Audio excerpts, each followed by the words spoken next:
Good afternoon, disciples. Just as a little, peek behind the curtain, this is the same day that chapter 61 recorded. Finally, I'm making time. I'm taking on jobs and doing them early so that I force myself to have time, and then I'll feel bad if I don't record. I'll feel like I'm being lazy. So all of that being said, um, welcome back. We're gonna hop right into chapter 62. Got my hot black tea, and we'll make it happen. Oh,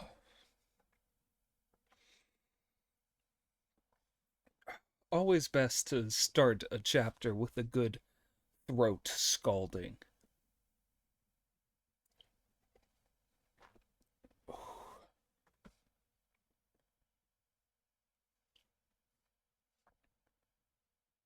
Okay, chapter 62. Cleansed and with a washed heart, he sweeps the pagoda. The devils are captured and converted. The body is cultivated. Through all the hours it must never be forgotten. When success is won, all time will be put away. For 5 years and 60,000 miles, do not let the holy water dry up. Do not allow the fire to flag. When water and fire are in balance, no harm will arise. The five elements are joined as if with hooks. Yin and yang in harmony climb the cloud tower, riding the phoenix to the purple palace, and flying on the crane to magical Ying Zhao. This lyric is set to the tune Lin Jiang Xian. It tells how Tong San Zong and his disciples, with the help of water and fire, cooled their natures and borrowed the fan that was pure yin to blow out the flames on the distant mountains. It took them many days to cover the 250 miles as they made their way west, feeling relaxed and free of care. It was now the time when late autumn was becoming early winter, and this is what they saw. The petals of wild chrysanthemums wilting, the tender new blossom of the plum. In all the villages, crops are gathered in. Delicious broth is everywhere enjoyed. As the trees are stripped of leaves, distant forests can be seen. Ravines are thickly frosted, and the quiet valleys pure. In response to the cold season, the silkworms are put away to hibernate. In pure yin and yang, the moon rules over the primal ocean. Where water is at the full, Shun's sun shines with merciful brightness. Earth vapors sink, sky vapors rise. The rainbow is no more to be seen, while slowly ice forms over the pond. Flowers fall from the creepers on the cliff, while bamboo and pine show still greener in the cold. When the four of them had traveled a lot further, they approached a walled and moated city. Reining in the horse, the Tang priest spoke to his disciples. Wukong, what sort of place is that with all those tall and magnificent buildings? Monkey looked and saw that the city was like this. A wall of bronze, shaped like a dragon, and in the form of a crouching tiger. From all directions, fine carriages approach, and many a wheel has smoothed the roads to it.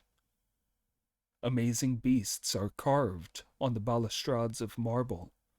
Statues of great men stand on pedestals of gold. This is indeed a blessed capital, a true metropolis. Its vast domains are firmly held. The dynasty has flourished for 1,000 years. To the monarch's goodness, the barbarians submit. Here is the holy gathering from islands and from sea. Before the palace steps is purity. Peace reigns on the highways. The bars are full of noise and song. Bliss is found in the houses of pleasure. Outside the palace grow trees of eternal spring, where phoenixes sing their greetings to the dawn. "Master," said Monkey, "that city is a royal capital."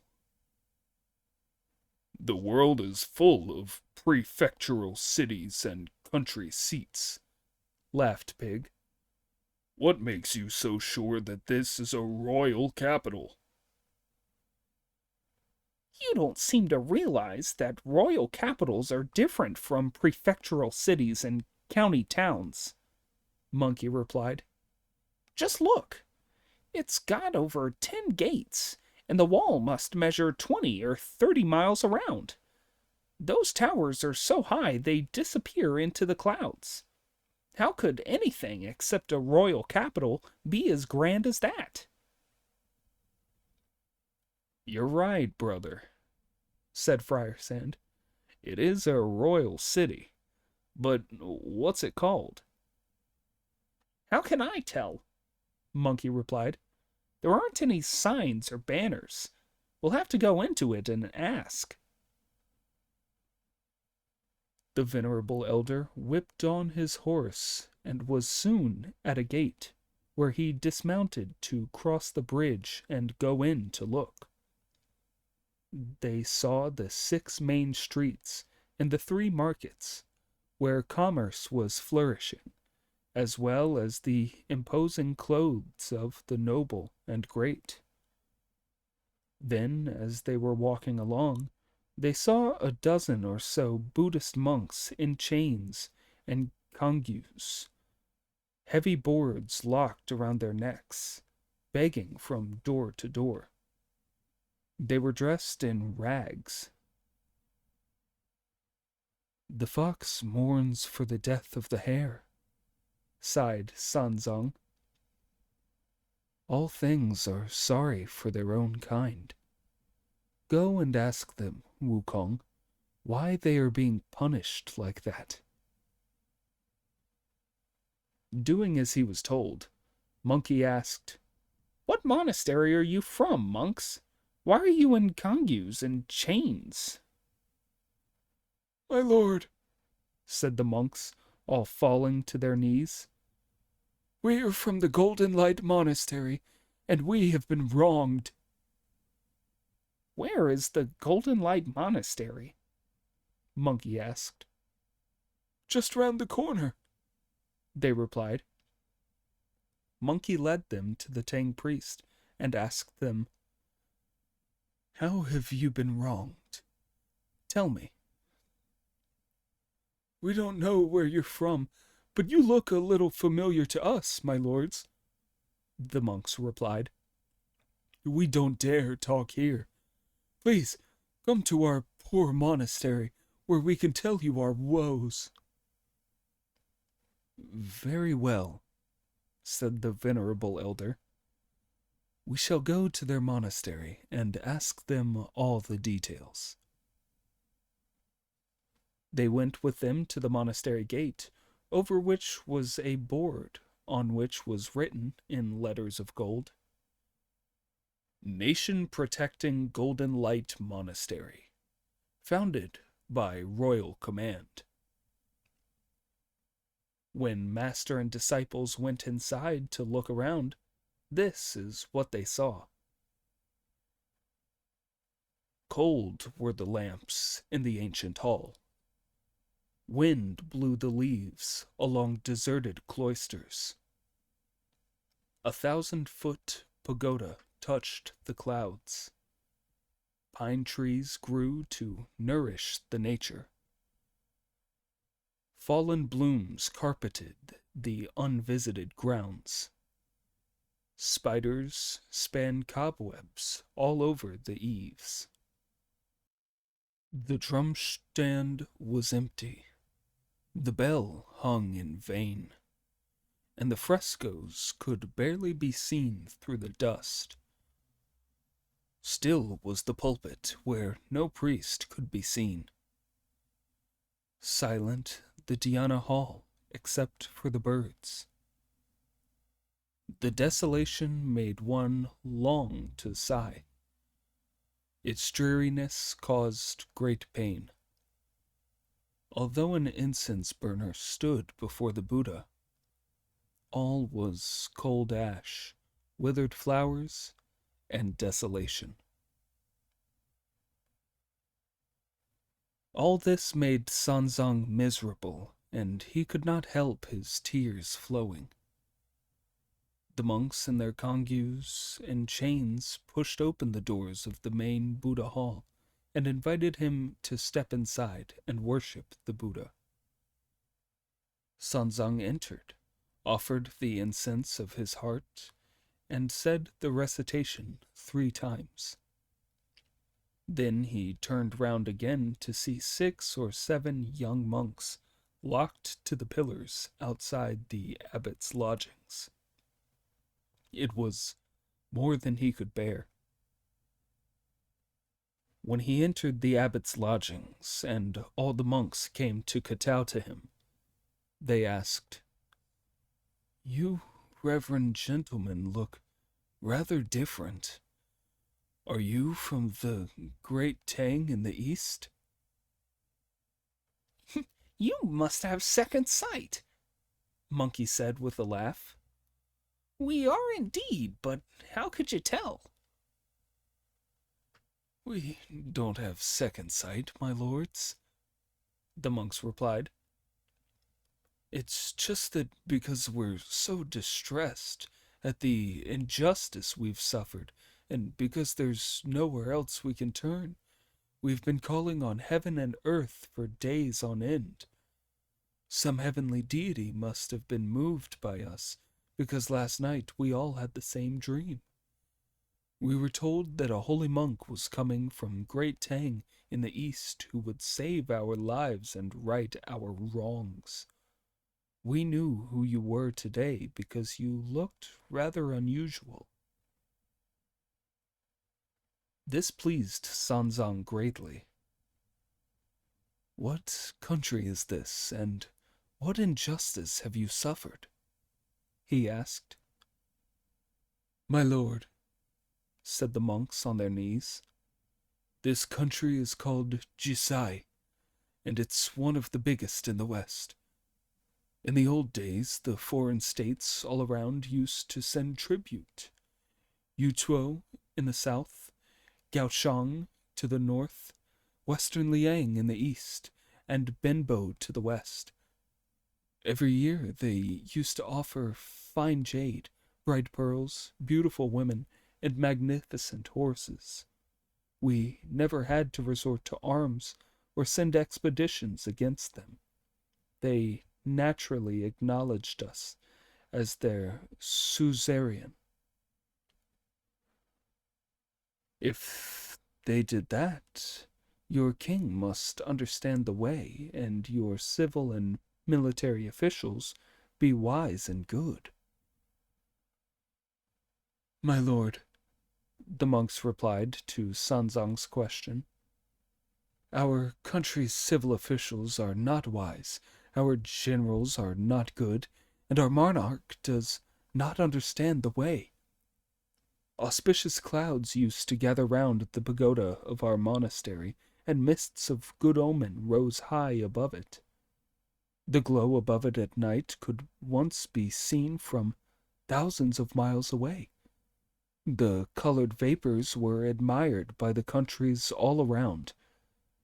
That was why this was a divinely appointed capital to which all the foreigners sent tribute. But 3 years ago, at midnight, on the first day of the first month of autumn, it rained blood. The next morning everyone was terrified and miserable. All the ministers submitted a memorial to the throne. They didn't understand why heaven was so angry with us. Taoists were asked to perform purifications, and Buddhist monks to recite sutras as an offering to heaven and earth. Goodness only knows why, but our golden pagoda has been contaminated, and for the last 2 years, no foreign countries have sent tribute. Our king wanted to send armies to punish them, but the officials said that the reason why foreign countries weren't sending tribute was that the auspicious clouds and mists of good omen had disappeared, and this was because we monks had stolen the treasure from the pagoda in our monastery. The stupid king did not investigate, and those corrupt officials had all us monks arrested. We've been beaten and tortured in every possible way. There used to be 3 generations of us monks in this monastery, but the 2 older generations both died off because they couldn't take the beating and torture. Now we've been arrested and made to wear these kongyus and chains.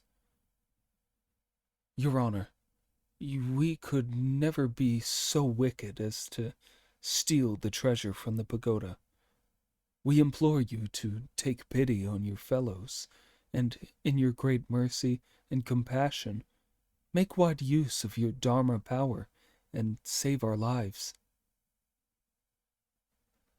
At this, Sunzong nodded and said with a sigh, "This is an obscure business that will be hard to sort out. The court is ruling badly, and you are suffering a calamity. If it was the rain of blood that contaminated your pagoda, why did you not report the fact to your king at the time? Instead, you let yourselves in for this calamity." "We are only common mortals, your lordship, and had no way of telling what heaven had in mind. Besides, our elders didn't understand. What could we be expected to do about it?" "What's the time, Wukong?" Sanzong asked. "About 4 in the afternoon," Monkey replied. "I would like to see the king to present our passport," Sanzong said. "But I cannot solve these monks' problem and report on it to His Majesty. When I left Chang'an, I made a vow in the Femin Monastery that on my journey west I would burn incense at every temple I passed, worship the Buddha in every monastery I came across, and sweep every pagoda I saw. Today I have met these monks who have been wronged on account of their pagoda. Will you get me a new broom while I take a bath? I shall then go up to sweep it, and find out what has contaminated it, and why it does not gleam any longer. Once I have found out the truth, it will be much easier to report on it in person to the king and rescue them from their misery." As soon as the monks in kongyus and chains heard this, they hurried to the kitchen to fetch a big vegetable chopper that they handed to Pig. "Take this chopper, your lordship," they said, "and cut through the iron locks holding the young monks to the pillars, so that they can prepare you some food and tea and wait on your master while he eats and bathes. Meanwhile, we shall go out on the streets again to beg for a new broom for your master to sweep the pagoda with." "There's no problem about opening locks," laughed Pig. "We don't need knives or axes. Just ask the hairy-faced gentleman. He's been opening locks for years." Monkey then stepped forward and used lock-opening magic. One touch, and the locks all fell open. The young monks all ran into the kitchen to clean up the cooking pots and stove and prepare the meal. When Sanzang and his disciples had eaten, and it was gradually getting dark, the monks in kongyus and chains came in with 2 brooms to Sanzang's great delight. As they were talking, a young monk came in to light the lamp and invite Sanzang to take his bath. By now the sky was bright with the moon and the stars, and from the lookout towers the watches of the night were being beaten out on the drum. It was indeed the time when cold breezes blow around the walls, and lamps are lit in every house. Along the streets, all the doors are shut. The gates of the 3 markets are all closed. The fishing boat is sheltered under the trees. The plowing ox is let off its rope. The woodman gives his axe a rest, while the schoolboy can be heard reciting his lessons.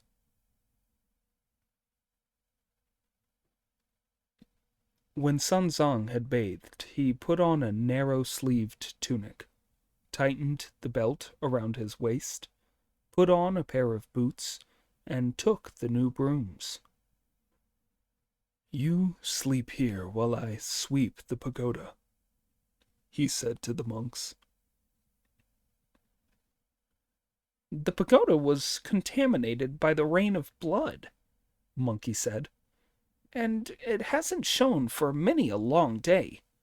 There may be evil things living up there. If you go out by yourself on this cold and windy night, I'm worried that something might go wrong. Why don't I go with you?"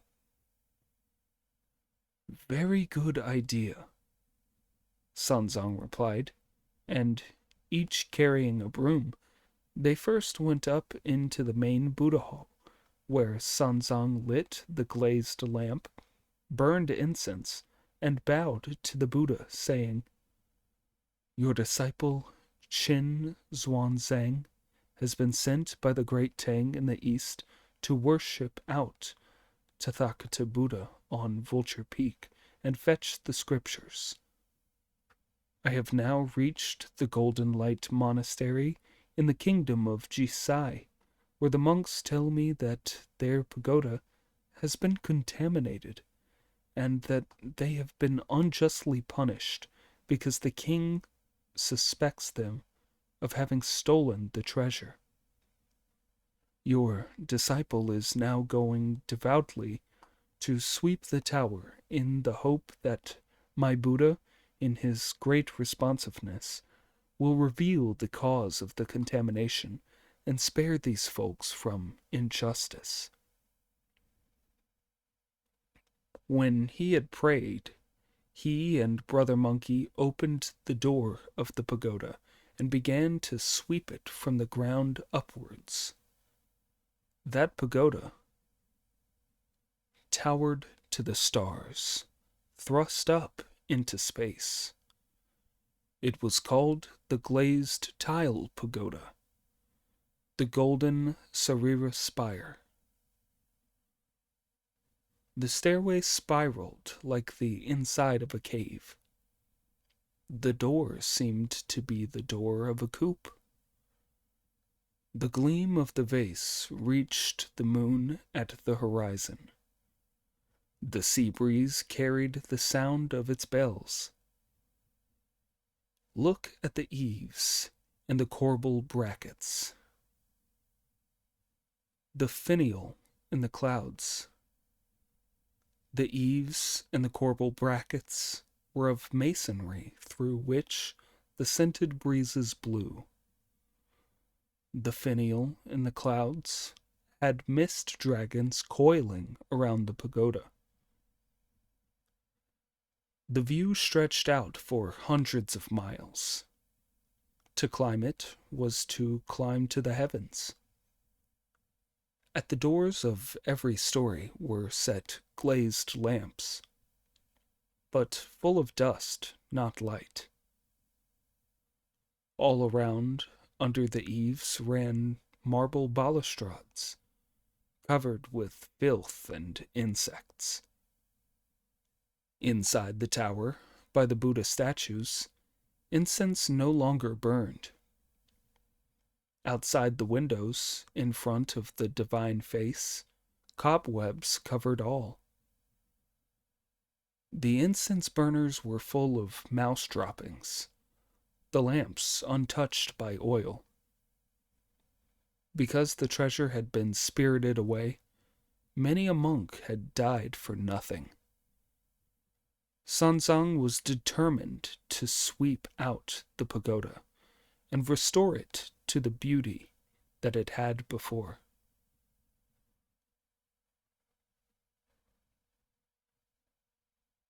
When he had swept one story, the Tang priest went on to sweep the next, and so he continued till he reached the 7th story.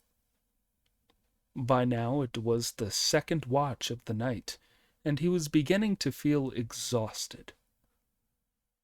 "You're tired," Monkey said.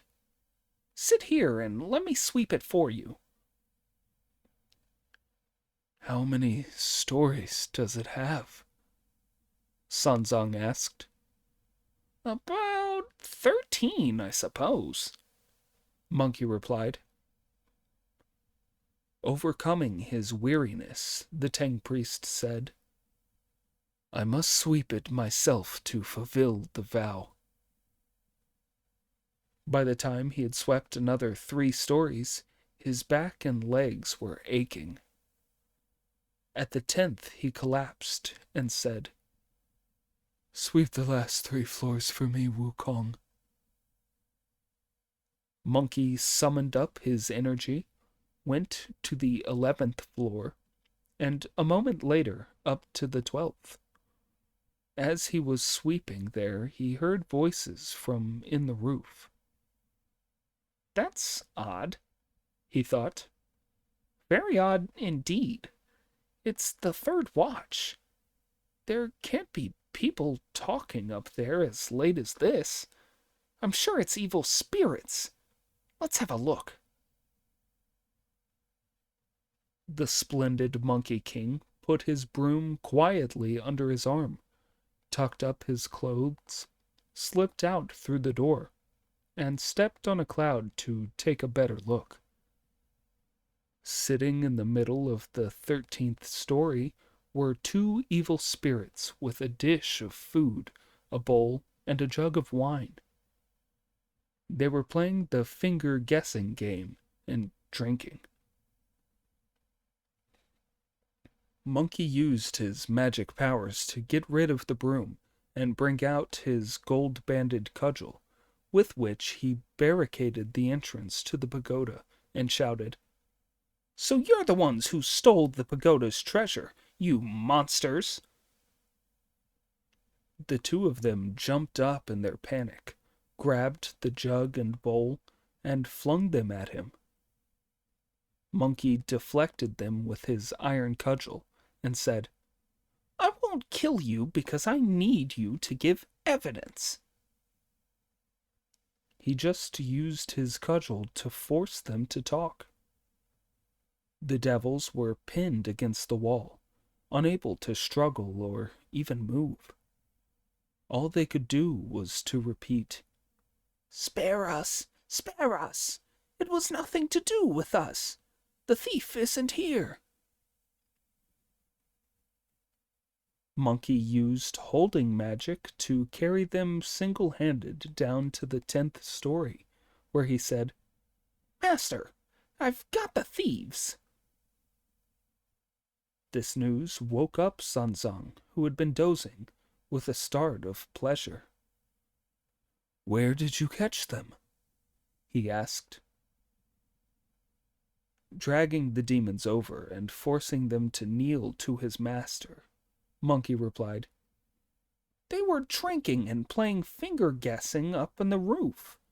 When I heard the din they were making, I shot up by cloud to the roof and blocked their escape. I wasn't rough with them because I was worried that a single blow would kill them, and we'd have nobody to give evidence.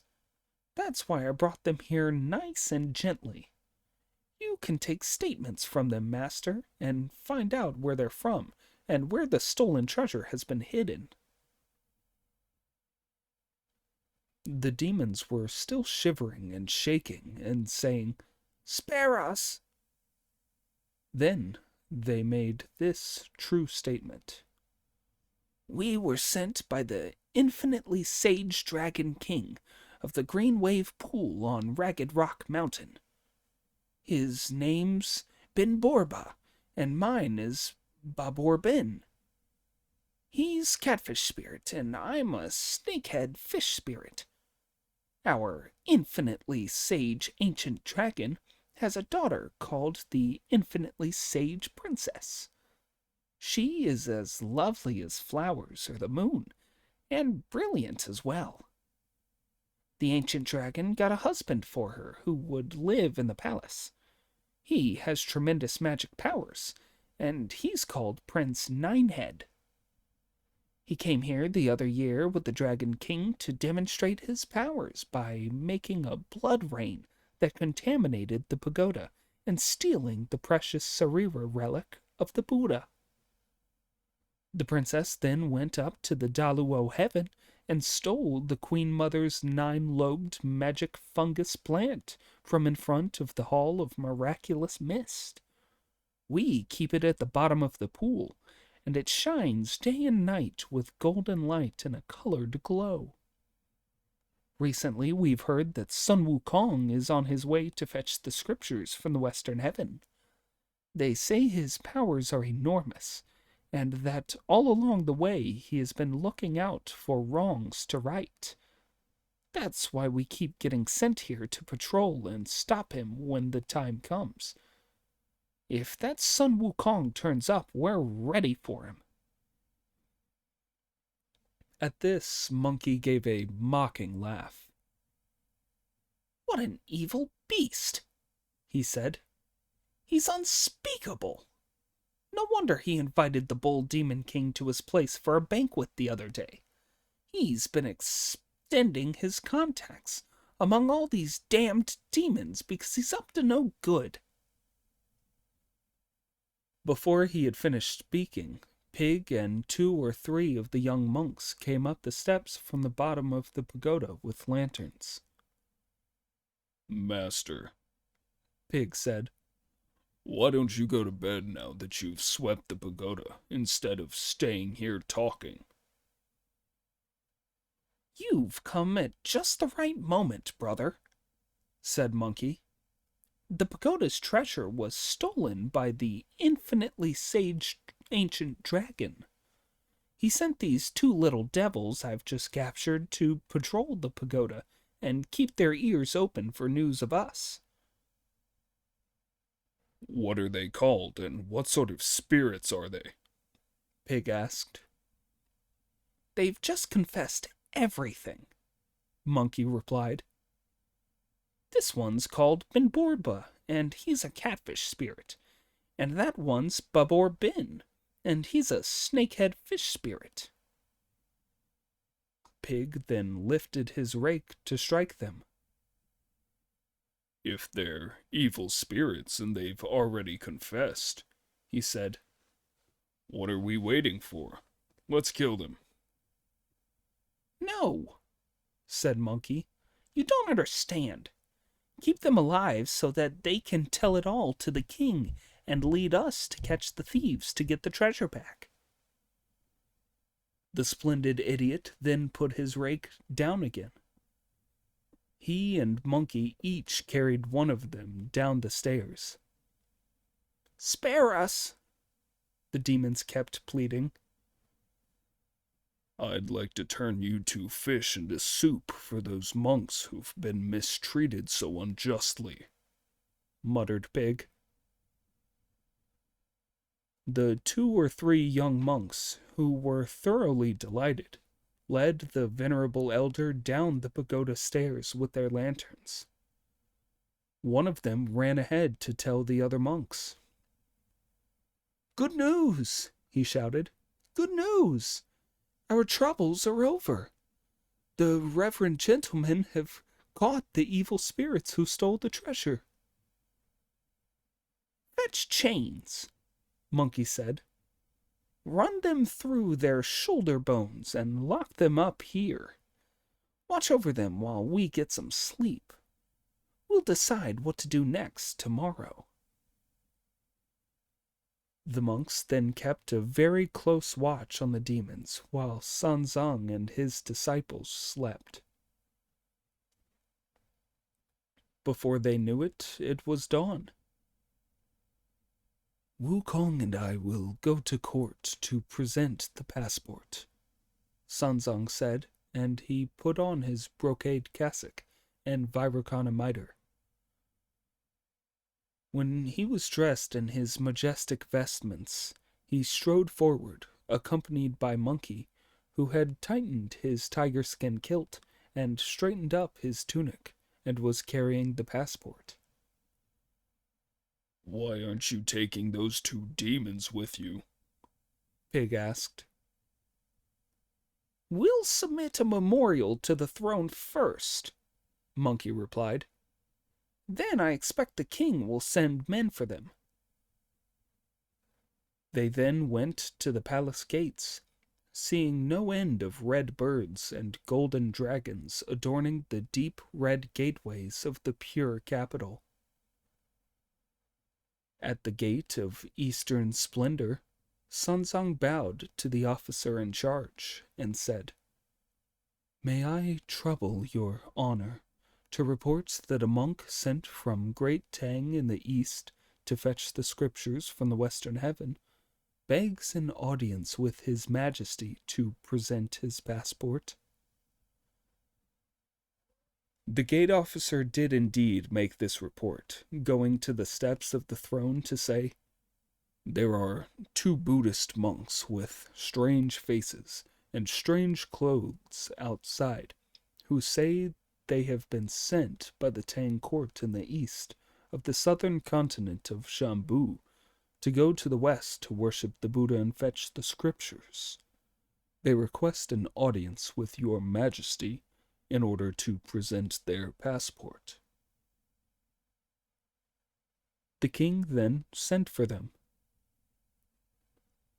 As the Tang priest took him into the palace, all the civilian and military officials were alarmed at the sight of Monkey. Some called him the Monkey Monk, and others the Thunder God Monk. They were all too terrified to look at him for very long. The Tang priest bowed to the king with a dance and a loud chant of obeisance, while the great sage stood leaning to one side with his arms crossed, not moving. The venerable elder then submitted this memorial. I am a priest who has been sent by the great Tang in the east of the southern continent of Shambu to worship the Buddha and fetch the true scriptures in Thunder Monastery in the land of India in the west. As my route lies across your distinguished country, I would not dare cross without authorization, and I beg you to verify the passport I have with me, and allow me to proceed. The king was very pleased to hear all this, so he summoned the holy priest from Tang to the throne hall, where an embroidered stool was set for him to sit on. Sanzong went into the hall by himself and handed over the passport before gratefully accepting the courtesy stool. When the king read the passport through, he was delighted. It appears that when your great Tang emperor was ill, he could choose an eminent monk who would not flinch from a long journey to worship the Buddha and fetch the scriptures. But all the monks in our country want to do is steal, thus destroying the country and ruining their sovereign. When Sanzang heard this, he put his hands together and replied, "How can you be so sure they are destroying the country and ruining their sovereign?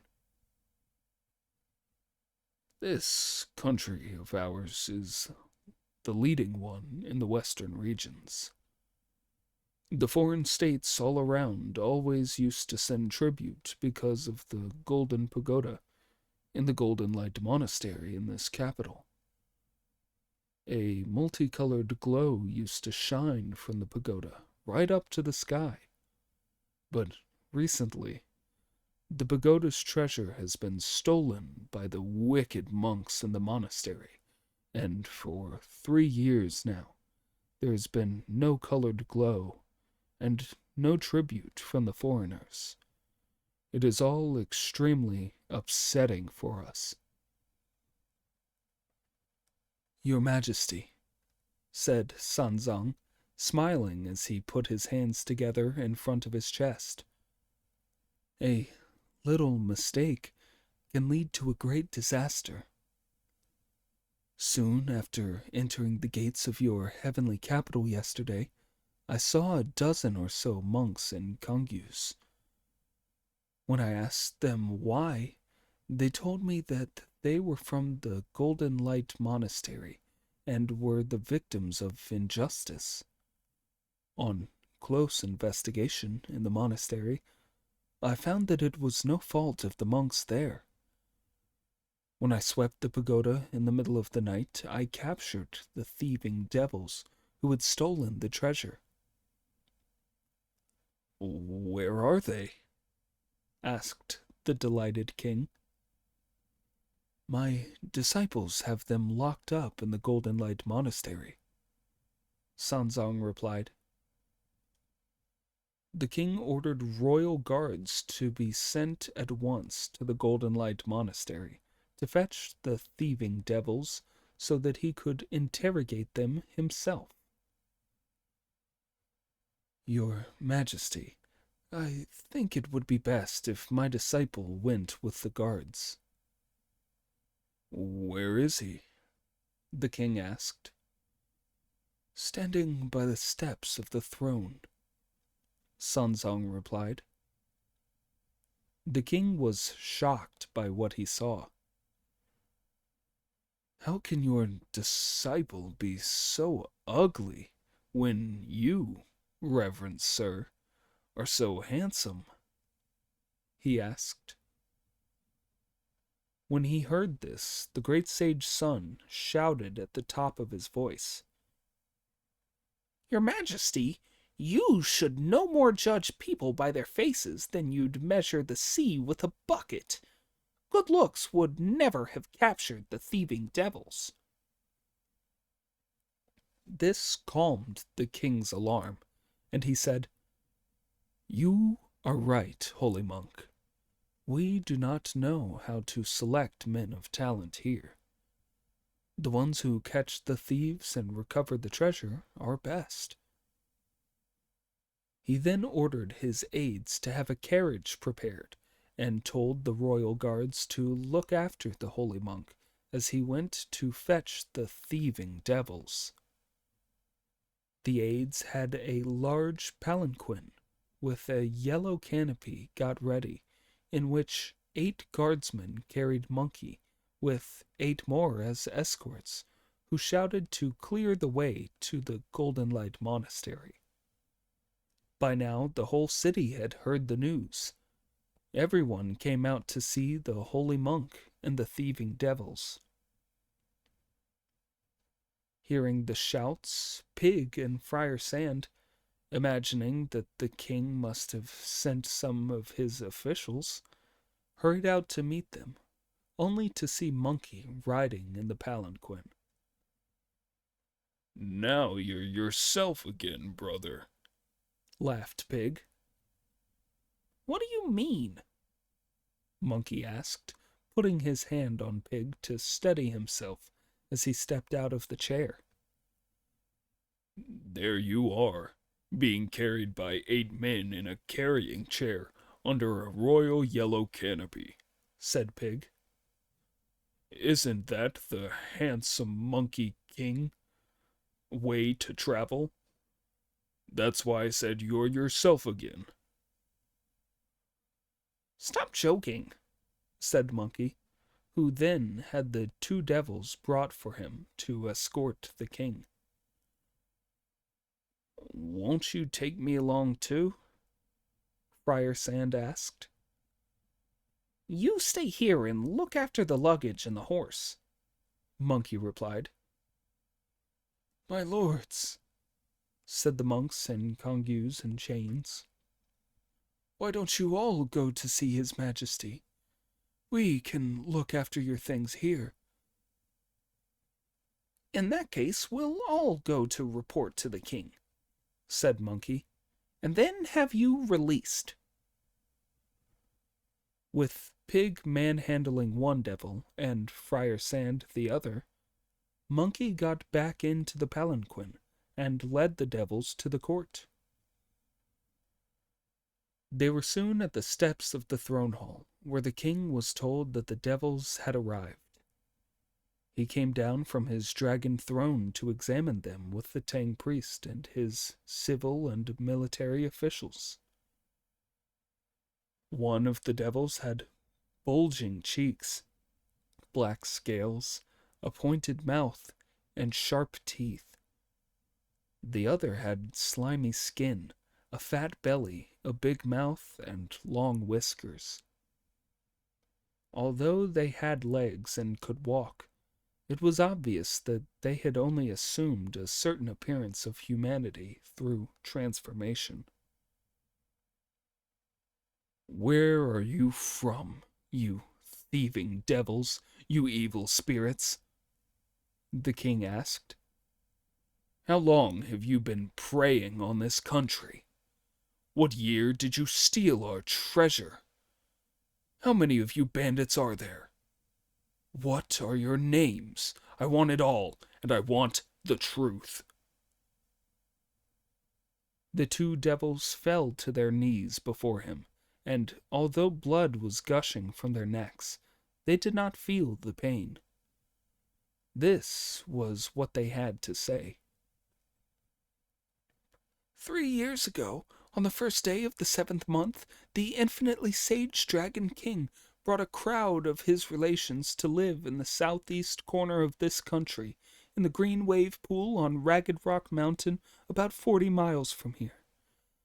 He has an extremely attractive daughter, for whom he found a husband to live in our palace, Prince Ninehead.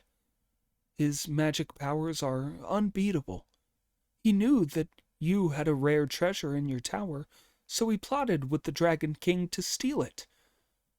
First he made it rain blood, and then he stole the Buddha relic. Now it lights up the Dragon Palace, which is as bright as day, and even in the darkest night.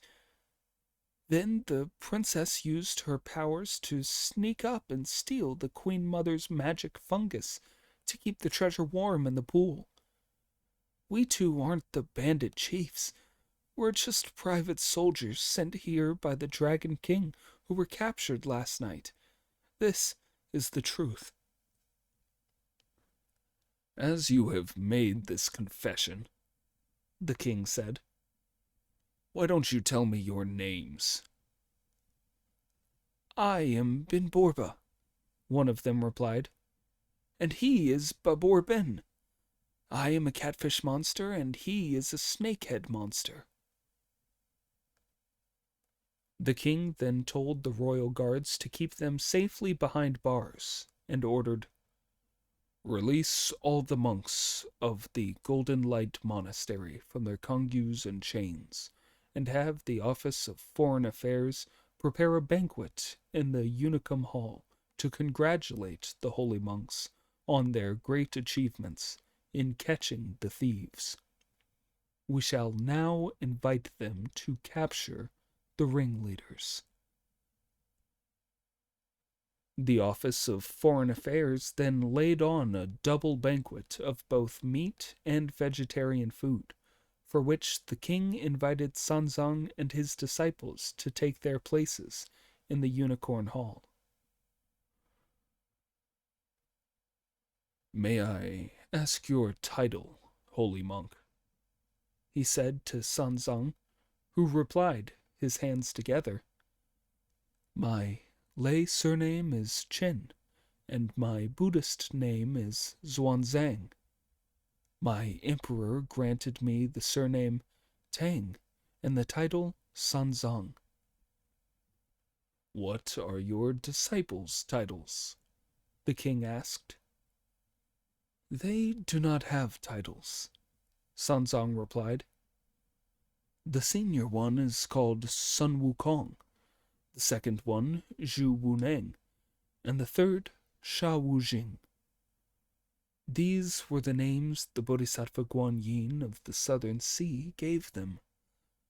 When they became my disciples, I called Wukong Sun the Novice, Wuneng babyyyy, and Wujing Friar Sand."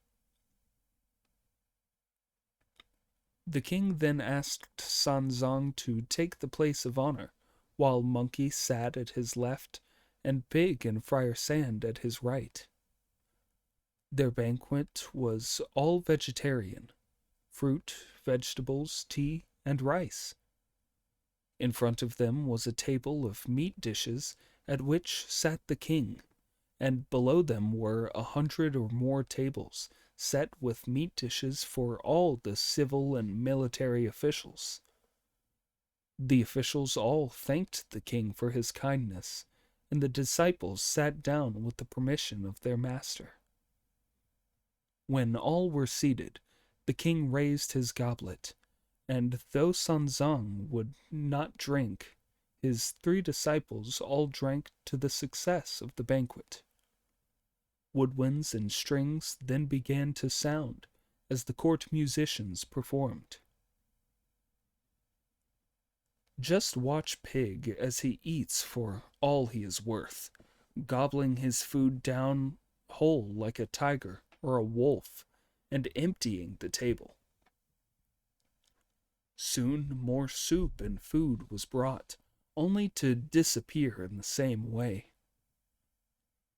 Every time servants brought more wine, he drained the cup, never refusing. The feast went on till after midday before it broke up. When Sanzang expressed his thanks for the sumptuous banquet, the king wanted to keep him longer. "It was just a gesture to thank you, holy monks, for capturing the demons." He then ordered the Office of Foreign Affairs to move the banquet to the Jianzhang Palace, so that he could discuss with the holy monks how the ringleaders were to be captured and the treasure brought back to the pagoda. "If we are to capture the thieves and recover the treasure," Sanzang said, "another banquet won't be needed. We shall take our leave of your majesty now, and set off to catch the demons." But the king insisted on taking them to the Jiansheng Palace for another banquet.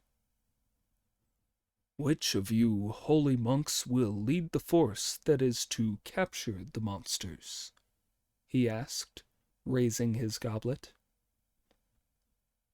Send my senior disciple, Sun Wukong, Sanzong replied. The great sage raised his clasped hands and bowed in acknowledgment. If the venerable Sun is going, how big a force of cavalry and foot will he need? The king asked. And when will he be setting out? At this, Pig could not restrain himself from shouting. We won't need any soldiers, and we don't care when we go. With a good meal and a few drinks inside us, he and I can go and catch them right now, just by laying our hands on them. Babyyyy, said Sanzong with delight. You're getting very keen. Very well, then, said Monkey. Friar Sand, you guard the master while we two go. Even if you two venerable elders don't need troops, the king said, surely you need weapons. We don't need your weapons, laughed Pig. We carry our own. On hearing this, the king fetched 2 huge goblets and drank a toast to them on their journey. We won't have any more to drink, said Monkey. But we'd like the royal guards to bring those little demons to us. We need them as guides. The king gave the order, and they were brought out at once. Then Monkey and Pig, each firmly grasping a demon, rode the wind and used carrying magic to take them off to the southeast. Indeed, only when king and court saw the magical clouds did they realize that the 4 of them were truly holy monks. If you don't know how the capture went and what they found, listen to the explanation in the next installment.